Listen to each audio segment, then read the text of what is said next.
Hong Man Choi, the Korean monster और the Korean colossus, ये कुछ नाम हैं जिससे पहचाने जाते हैं North Korean sports person, kick boxer, MMA fighter Hong Man चॉय।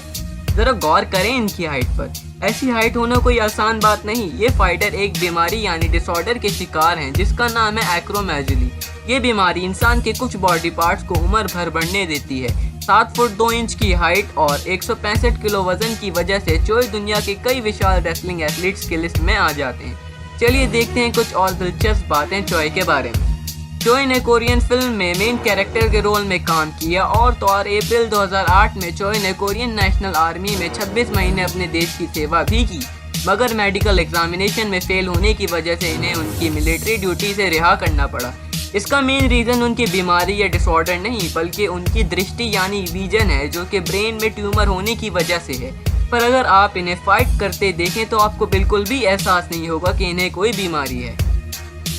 Giant सिल्वा, पॉलो सिसार सिल्वा या जायंट सिल्वा एक ब्राज़ीलियन फाइटर हैं। 7 फुट 2 इंच की हाइट और 174 यानी 174 किलो वजन के ये फाइटर पहले एक बास्केटबॉल प्लेयर थे और इन्होंने ओलंपिक में अपने देश की नेशनल टीम को रिप्रेजेंट भी किया। वैसे तो ओलंपिक्स में ये मेन टीम में नहीं थे, मगर फिर भी इन्होंने ओलंपिक्स में टोटल 4 गेम खेले। 1990 में इन्होंने अपनी इमेज अचानक चेंज कर दी, अपने बाल बढ़ाकर और अमेरिकन रेसलिंग एसोसिएशन यानी WWE ज्वाइन करके, जहां ये काफ़ी फेमस हुए इनकी विशाल हाइट की वजह से। और फिर 2003 में इन्होंने पहली बार MMA कॉम्पिटिशन में भाग लिया, जो इनके लिए काफ़ी नुकसानदेह फैसला हुआ।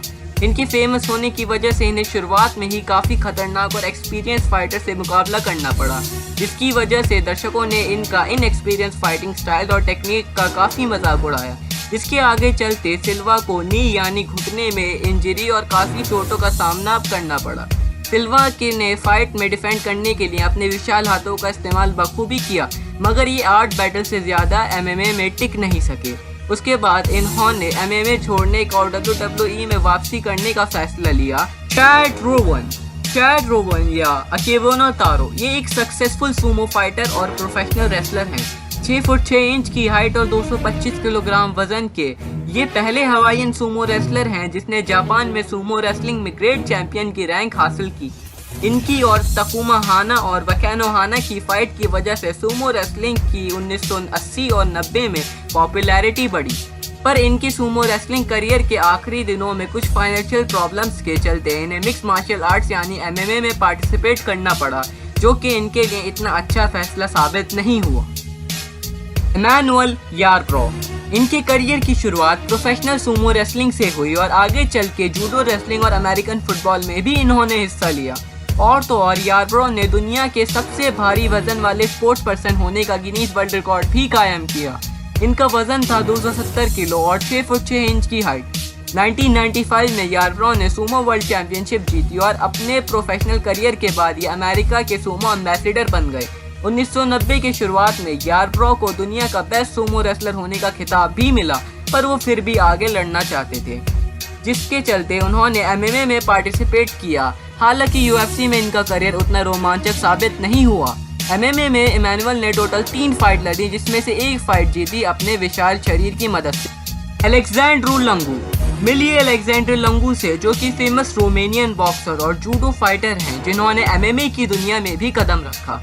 इनका वजन 170 किलोग्राम और हाइट 6 फीट थी, इसीलिए इन्होंने हमेशा से हैवीवेट कैटेगरी में ही पार्टिसिपेट किया।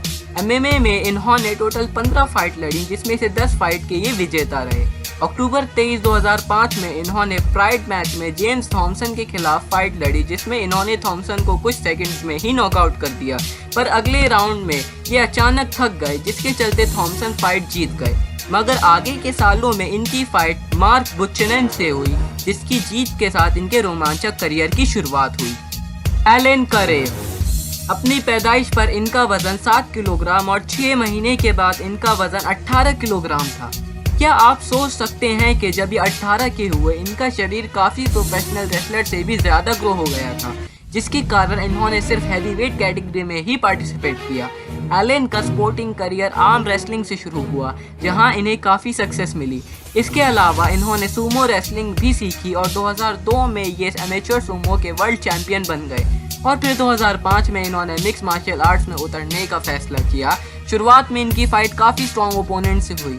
इनका एमएमए करियर में एलन ने टोटल 5 फाइट्स लड़ी। उसके बाद इन्होंने सिर्फ सूमो रेसलिंग पर ही फोकस करने का फैसला किया। एरिक स्कॉट ऐश जो कि जाने जाते हैं अपने बटर बीन नाम से, ये एक American heavyweight boxer, kick boxer और मिक्स मार्शल आर्टिस्ट थे। इनका कैरेक्टर काफ़ी बॉक्सिंग वीडियो गेम्स और सिमुलेटर्स में अमेरिकन फ्लैग पहने हुए दिखाया गया है। इन्हें जैकैश मूवी में काम करने का भी मौका मिला। जब इन्होंने बॉक्सिंग स्टार्ट करी थी तब हर किसी ने ये कहा कि वो कभी रियल बॉक्सर नहीं बन पाएंगे अपने भारी वजन होने के कारण, मगर आगे चल के एरिक इंटरनेशनल बॉक्सिंग एसोसिएशन के वर्ल्ड बॉक्सिंग चैंपियन बने और कुछ साल बाद एरिक ने एमएमए में उतरने का फैसला किया। एमएमए में इन्होंने टोटल 26 मैचेस में पार्टिसिपेट किया, जिसमें से 17 में जीत हासिल की। इनके डेडिकेशन ने दुनिया को दिखा दिया कि भारी वजन वाले ना सिर्फ फाइट लड़ सकते हैं बल्कि जीत भी सकते हैं। योशिहिरो तकायामा, ये फॉर्मर जापानीज रेसलर हैं जिनकी हाइट 6 फीट 4 इंच और वजन 126 किलोग्राम था। अपनी यंग एज में इन्होंने रग्बी में भी पार्टिसिपेट किया और सर्वाइवर स्कूल भी गए। नवंबर 1991 में तकायामा ने UWF ऑर्गेनाइजेशन ज्वाइन किया। 1992 में इन्होंने अपने करियर की पहली बोशीदा प्रोफेशनल फाइट लड़ी जिसमें ये हार गए, मगर जिससे ये काफ़ी पॉपुलर हो गए। शुरुआत में इनका फाइटिंग करियर ज़्यादा अच्छा साबित नहीं हुआ, मगर आगे चल के इन्हें success pride FC tournament join करने के बाद मिली। टूर्नामेंट के दौरान इन्होंने 3 फाइट लड़ी और तीनों में हार गए, मगर इनकी ज़बरदस्त परफॉर्मेंस के कारण ये काफ़ी फैंस और मीडिया की नज़रों में आ गए। सैमी शील्ड, चलिए बात करते हैं सैमी शील्ड के बारे में। ये थे हॉलैंड के प्रोफेशनल किक बॉक्सर और एमएमए फाइटर। और तो और ये K1 ग्राउंड 3 के 4 बार वर्ल्ड चैंपियन भी रहे और दुनिया के पहले रेसलर जिसने 3 बार लगातार ये चैंपियनशिप जीती। इसके अलावा शील्ड ने काफ़ी वर्ल्ड और यूरोप चैंपियनशिप के खिताब भी हासिल किए।